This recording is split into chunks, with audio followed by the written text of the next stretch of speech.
Aujourd'hui, place au cinéma brésilien, je vais vous parler d'un film qui a eu beaucoup de succès dans son pays d'origine et qui vient de débarquer sur nos écrans français.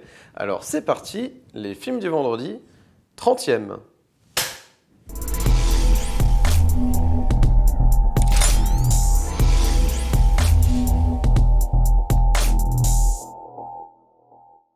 Salut à tous et bienvenue dans les films vendredi.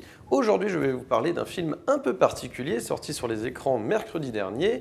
Il s'agit de Bacurau, film brésilien réalisé par Kleber Mendonça Filho, à qui l'on doit le plutôt réussi Aquarius, qui avait fait sensation sur la croisette de Cannes il y a 3 ans.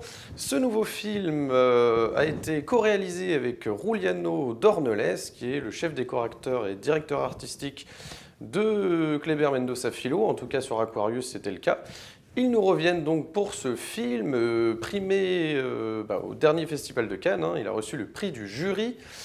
Un film un film de genre, enfin qui mêle plusieurs genres et qui essaye de faire la métaphore du Brésil actuel, de la situation au Brésil actuellement.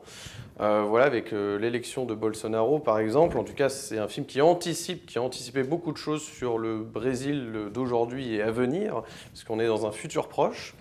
Donc voilà, c'est un film qui nous raconte l'histoire d'un village qui s'appelle le Bacurau, un village du Sertão, donc c'est une région du nord-est, donc du Brésil, et dans lequel donc on découvre une population qui vit vraiment, voilà, c'est un village vraiment dans lequel il fait pas vraiment bon vivre, voilà, c'est une région très très pauvre, c'est-à-dire que ça fait penser un petit peu au Far West. C'est ce côté western qui est un peu dans ce film, c'est qu'on a l'impression vraiment d'être dans un village de western complètement paumé où il y a une rue, vous savez, le saloon, le truc, voilà, c'est un peu pareil, il y a l'école, la clinique si on veut, entre guillemets, parce que bon voilà, il faut voir comment sont faits les soins dans ce village. Donc voilà, un village très pauvre qui subit donc plusieurs soucis. D'un côté, il y a donc la mort de la matriarche qui justement voilà, est décédée, donc il y a tout un rituel, on commence justement, le film s'ouvre là-dessus, sur cet enterrement. Nous avons ensuite les problèmes liés à l'eau, justement, la pénurie d'eau, donc il y a des gangsters qui essayent de protéger le barrage, donc voilà, il y a une espèce de guerre au niveau de l'eau potable. Et en même temps, nous avons des mercenaires payés par le gouvernement pour exécuter ces habitants de Bacurau. Donc voilà, c'est un univers assez sombre, très dystopique. C'est un film qui est très, très violent. C'est-à-dire qu'il n'y a pas de... Voilà, c'est vraiment un film qui ne donne pas de compromis, quoi. C'est vraiment la violence comme seule issue. C'est un film très révolutionnaire. C'est un film voilà, qui n'y va pas avec des pincettes, on peut le dire comme ça. C'est également un film qui met beaucoup de références cinématographiques dans son propre film. Donc techniquement, si vous voulez, le film est bon. En même temps, on a le plaisir de retrouver Sonia Braga d'Aquarius, qui vient ici donc dans un rôle de médecin, femme médecin du village, un petit peu névrosée, on peut le dire, suite à la disparition de la matriarche, mais aussi par rapport aux conditions de vie. Voilà, parce que les habitants du village sont tous sous psychotropes, si vous voulez, donc voilà, c'est vraiment un monde un univers un peu invivable, quoi, c'est rien de le dire. Moi, personnellement, j'ai beaucoup aimé le passage, justement, où le préfet arrive, parce que c'est là qu'il y a vous verrez dans le film, à un moment donné, à plusieurs reprises, voilà, je vous spoil pas tout, mais juste de vous expliquer qu'il y a une scène importante dans le film où le préfet débarque au village, et c'est ce genre de confrontation entre les laissés pour compte et les privilégiés voilà, du gouvernement, justement cette dualité entre le système en marche, sans rapport avec ce qui se passe en France. Pour se soigner à Bacurau, c'est compliqué. Pour s'éduquer à Bacurau, c'est compliqué. Il n'y a qu'à voir la tête de l'école et en même temps de la clinique. Donc voilà, on est vraiment dans un village très pauvre, rayé de la carte du jour au lendemain. Voilà, le film commence comme ça, on apprend que Bacurau a été rayé de la carte. C'est assez drôle parce que ça se passe dans une école justement, où le professeur essaie d'expliquer aux élèves où se trouve Bacurau. Et c'est vrai que du coup, elle était rayée de la carte, on ne sait pas trop pourquoi. Après, on comprend au fur et à mesure pourquoi. On a des pistes de réflexion qui arrivent, mais évidemment pas de spoil. Mais voilà, donc on a toute une équipe de mercenaires qui débarquent et qui veulent anéantir cette population qu'on pourrait considérer comme hippie un peu, hein, finalement, puisque vivant de manière très dans le côté nature, culture, rite, etc. Un film qui, moi, m'a rappelé un petit peu Les Oiseaux de passage, alors dans une certaine mesure, hein, parce que ça montre un petit peu la naissance finalement d'une violence, quelle qu'elle soit. Dans Les Oiseaux de passage, c'était plus la drogue, les cartels de drogue, la naissance des cartels de drogue, sauf qu'on n'était pas dans un film d'anticipation, si vous voulez, alors que là, on est plus dans un film d'anticipation de ce qui pourrait arriver au Brésil et qui arrive déjà, voilà, parce que voilà, depuis 2 ans au Brésil, il y a eu quand même beaucoup d'informations violentes. On imagine ce qui peut se passer après, et voilà, donc ce film, encore une fois, n'y va pas avec des pincettes. C'est ça, moi, le truc qui... Je comprends le parti pris, mais je trouve que le vrai souci du film, si vous voulez, c'est que les personnages ne sont pas assez développés. Moi, c'est ce qui m'a un peu gêné avec le film. Je ne dirais pas que c'est un mauvais film. Ce n'est pas un mauvais film. Je pense qu'on n'est pas obligé... Voilà, on peut avoir une narration qui est brute, comme ça, un film brut, où on ne nous mâche pas le travail, où il faut faire des recherches à côté, parce que c'est vrai que c'est un film qui nécessite quand même de connaître un petit peu l'état du Brésil actuel. Moi, j'étais à l'avant-première mardi dernier, pour tout vous dire. 95% de la salle, c'était des Brésiliens. Voilà, donc 95%, c'était des spectateurs brésiliens. Il y avait justement le réalisateur Kleber Mendonça Filho qui a donc introduit la séance. Donc c'était intéressant de voir un petit peu son opinion ou ce qu'il avait à dire sur le film. Et voilà, il nous explique que c'est la première question qu'il a posée, c'est combien il y a de Brésiliens dans la salle, quoi. Voilà, je pense qu'il s'attendait à ce que ce film intéresse principalement les Brésiliens. Donc tout le monde a levé la main. Et vous êtes là, le Français, Parisien, enfin voilà, vous voyez, enfin, pas très exotique, quoi. Et vous voyez autour de vous que des Brésiliens qui... autour de vous. Donc vous vous sentez un petit peu piégé, vous êtes un peu le cinéphile qui vient voir le prix du jury au Festival de Cannes, et en même temps, vous avez un film très politique, vous voyez, très brésilien, quoi, pour le coup. Donc moi, personnellement, j'ai un peu peur que ça exclue la plupart des spectateurs français. Je sens que c'est pas un film qui rencontrera le même succès qu'au Brésil. Mais c'est quand même un film à voir parce que si vous voulez voir autre chose, c'est-à-dire qu'au moins la grande force du film, on peut dire ça comme ça quand même, c'est de proposer autre chose en termes de cinéma aujourd'hui. C'est vrai que c'est un peu un ovni, quoi. Moi, je n'ai pas vu ça je n'ai jamais vu un film comme ça, construit de cette façon-là, ou déconstruit justement. Parce que c'est un peu confus, en fait, c'est un film qui est un peu confus. On comprend les motivations, si vous voulez, des villageois, quoi, pour se révolter, pour en arriver à cette violence. Techniquement, c'est très très bien filmé. On a même l'impression, vers la fin du film, vous verrez, d'assister à un jeu, à une partie de Fortnite, si vous voulez. Voilà, c'est vraiment ça, quoi. Vous voyez le jeu vidéo, je ne sais pas si vous voyez, mais voilà, ce côté très survival. Voilà, donc, et ce côté western, forcément, parce que village, parce que mercenaires, parce que bataille, etc. Mais ça ne vous donne pas toutes les clés pour comprendre la subtilité du film. La subtilité du film, elle est un petit peu mise en danger aussi par la caricature des personnages. Il y a un aspect assez caricatural dans les personnages, notamment de la part des mercenaires. Là, pour le coup, c'est un petit peu le souci. C'est ça le problème. Je pense que c'est un film qui fonce directement. Hein. Voilà, on est dans une violence, dans quelque chose de très sanglant. Mais je ne sais pas si justement le spectateur peut s'attacher à un ou deux personnages pour essayer de rejoindre la cause. C'est ça un petit peu le souci, c'est qu'il ne s'est pas assez développé. Voilà. Je pense que le personnage de Sonia Braga est très bien écrit. Je pense que celui-là, il marche plutôt bien. C'est celle qui vraiment arrive à gérer un peu le village en expliquant que voilà, les produits que nous donne le préfet sont périmés, parce qu'il y a aussi une question du préfet Tony JR, vous verrez, Tony Junior.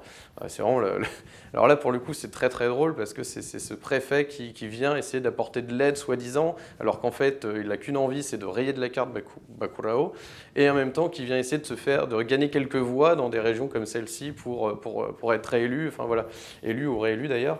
Donc voilà, c'est assez drôle, il y a des moments drôles dans le film, mais voilà, c'est un film qui se cherche, je trouve, il y a beaucoup d'idées.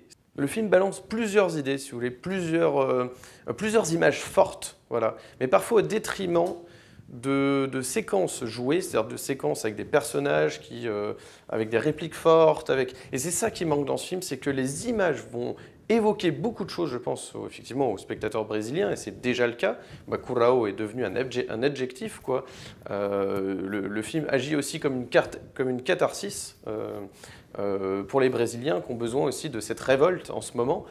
Je comprends tout à fait, mais je ne suis pas sûr finalement que ce film dure dans le temps, parce que c'est peut-être pour les Brésiliens, pour les spectateurs brésiliens, mais c'est un film que je trouve difficilement exportable, parce qu'on n'a pas la même niaque, nous, spectateurs français, en voyant ces images, on n'a pas la même rage, en fait. Et je pense que c'est ça le souci, c'est que c'est assez localisé, quoi. C'est-à-dire que les enjeux politiques, etc., sont très très localisés, très, très brésiliens, et je pense que ce qui va un petit peu empêcher le spectateur, de manière générale, à s'approprier un petit peu cette vengeance. Voilà. Et je trouve que c'est un petit peu ça le souci. Voilà. Après, c'est un film qui, visuellement, voilà, il y a beaucoup de trouvailles de mise en scène, mais ça se cherche, quoi. Ça se cherche, c'est un petit peu, je mets des références, un peu à droite à gauche. Il y a une musique qui fait très John Carpenter, parce que Kleber Mendoza Filho a beaucoup expliqué qu'il était fan de John Carpenter, c'est très bien. On a des drones en forme de soucoupe volante, c'est très bien, voilà, c'est plutôt original. Mais est-ce que tout ça sert vraiment, est vraiment utile par rapport aux propos du film? Je ne sais pas si ça apporte vraiment grand-chose. Je pense que personnellement, le réalisateur aurait dû peut-être quand même un peu plus travailler, enfin penser moins aux images et un peu plus aux personnages, parce que c'est le problème en tant que spectateur, c'est la réception. Beaucoup de personnages à l'écran. Ce qui était bien dans Aquarius, c'est qu'on suivait Clara. Voilà, on était avec elle, on était dans sa bataille contre les promoteurs, on était avec elle, voilà, pour la défense, pour la sauvegarde de son histoire familiale au sein de cet appartement, on était avec elle. Voilà. Donc là, on rejoignait la cause. C'était quelque chose dans lequel on pouvait tous se retrouver. Mais cette bataille qu'on comprend mal, en fait, parce qu'elle n'est pas assez expliquée, évidemment que quand on est trop explicatif dans un film, c'est pas bon non plus. Là, c'est un film qui nécessite quand même de faire quelques recherches sur l'état actuel du Brésil, de ressentir un petit peu la pression qu'il peut y avoir aujourd'hui, parce que Bolsonaro, parce que l'extrême droite, parce que etc. Voilà, on comprend un peu le contexte. Il manque peut-être une introduction. Là, on est assez plongé directement in medias res dans les problèmes de Bacurao. Et voilà, je pense d'expliquer un petit peu le contexte avant. C'est tout bête, mais ça permet à un spectre plus large de spectateurs de se rallier à la cause et de se rallier aussi derrière ce film, qui est, je pense, important. Si on en parle autant, c'est quand même, il doit y avoir un intérêt politique, on le voit bien, voilà, c'est un film qui fait parler de lui parce qu'il voilà, il montre des métaphores, il met en image beaucoup d'éléments qui font penser à l'état actuel du Brésil. Voilà, donc ça c'est intéressant. Mais au-delà de ça, ce qu'il faut aussi voir, c'est qu'est-ce qu'il reste en tant que film. Bacurao, en tant que film, qu'est-ce qu'il en reste? Et c'est là que je suis un petit peu plus partagé. Voilà, j'ai pas envie de ne pas vous recommander le film parce que il mérite d'être vu. Il mérite d'être vu, mais c'est vrai que par moments, je ne sais pas quel type de spectateur vous êtes, mais c'est vrai que sur cette chaîne, vous savez quelle est ma devise, c'est prenez les films pour ce qu'ils sont. Ce film est avant tout une espèce de vengeance politique, sociale et politique, mais qui n'est pas la cause de tout le monde. C'est un petit peu compliqué. Bacurao, j'ai un peu peur que ça déroute. Alors, c'est important de dérouter, hein. C'est important aussi qu'aujourd'hui, il y ait encore du cinéma qui puisse donner matière à réflexion, que le débat se poursuive après le film. Vous voyez Saïd Ben Saïd, hein, qui est le producteur, c'est un producteur qui donne la chance aux auteurs. Il a un petit peu essayé d'épauler Brian De Palma quand il s'en sortait plus, qu'il n'arrivait plus à sortir des films au cinéma, comme Passion par exemple, voilà, c'était sous l'impulsion de Saïd Ben Saïd. Donc voilà, on sent un petit peu quand même que c'est... Il y a des producteurs, moi je me souviens, il y avait 10 panneaux de prod, je crois, je ne les ai pas comptés, il y avait une bonne dizaine de panneaux de prod au début du film. C'est-à-dire que pour ces films-là, c'est vrai qu'il faut trouver le financement, quoi. C'est vrai que c'est un peu un pari, quoi. Et qu'il y ait 500 000 spectateurs aujourd'hui pour ce film au Brésil, c'est une très très bonne chose. Parce que, au moins, dans le pays d'origine, c'est mission accomplie, les gens ont été touchés par cette histoire. Encore une fois, ce qui me gêne un petit peu, ou qui risque de vous dérouter, c'est justement d'être un peu exclu par rapport à ce qui se passe à l'écran. Voilà. C'est pas mal fait, il y a voilà, en termes de mise en scène, d'idées, d'images, de composition de plans, etc., il y a des très très bonnes idées. Voilà. Mais c'est... En dehors de ça, j'ai un peu peur que vous passiez à côté de l'enjeu, en fait. C'est un film qui est très différent du précédent, hein, Aquarius, malgré le fait qu'on retrouve quand même un petit peu la même idée sociale de vengeance, etc. Mais là, elle est beaucoup plus sanglante, évidemment. Mais voilà, c'est un film très brut, très très brut, je trouve. Ça pourrait être encore plus brut, évidemment. Il y a quand même quelque chose qui vous aide à suivre la narration, etc. Mais voilà, au niveau de l'intrigue, c'est vrai que parfois c'est un peu confus. Voilà. Bon, écoutez, ce sera tout pour moi. Je vous encourage tout de même à aller voir Bacurau. C'est vrai que c'est quand même mieux en salle. Alors, vous savez, c'est toujours pareil. Je pense que parfois, il faut se forcer un petit peu, sortir de sa zone de confort. C'est un film très particulier. Très particulier. Vous voyez déjà la bande-annonce. Elle était essentiellement basée sur les images. C'est des images très fortes. Voilà. Et allez-y, peut-être pour débattre justement, en tant que cinéphile, si vous êtes une équipe de cinéphiles pour débattre de ce film, ça peut être très enrichissant. Après, je ne suis pas sûr vraiment qu'il y ait un potentiel pour le rendre un chouïa populaire, quoi, qui puisse laisser une trace derrière lui. Il en restera forcément une dans le paysage du cinéma brésilien, mais de manière générale, dans le cinéma, je ne sais pas. Voilà, c'est à voir. Mais je ne suis pas sûr de l'aspect salutaire du film. Je ne suis pas sûr. Je pense que c'est très manichéen. C'est très manichéen. Je pense que les choses sont toujours plus complexes que ça. Aujourd'hui, on est à l'ère d'un cinéma où on montre beaucoup plus de complexité dans les personnages, où on comprend que le bien et le mal est beaucoup plus mêlé finalement, parce que nous sommes tous humains, tous une partie bien, mal, voilà. On est tous neutres, si vous voulez, hein, à la naissance, on est tous neutres. Notre passé, le contexte familial, enfin, il y a énormément de choses à prendre en compte et je pense que les personnages sont beaucoup trop caricaturaux et effectivement, on est dans une dualité beaucoup trop claire, en fait. C'est un petit peu ce qui me dérange. En tous les cas, voilà, c'était ma critique de Bacurau, de Kleber Mendonça Filho. Je vous donne rendez-vous la semaine prochaine pour une nouvelle chronique cinéma. Et en attendant, je vous souhaite un excellent vendredi, un excellent week-end. Et d'ici là, n'oubliez pas, prenez les films pour ce qu'ils sont. Allez, ciao!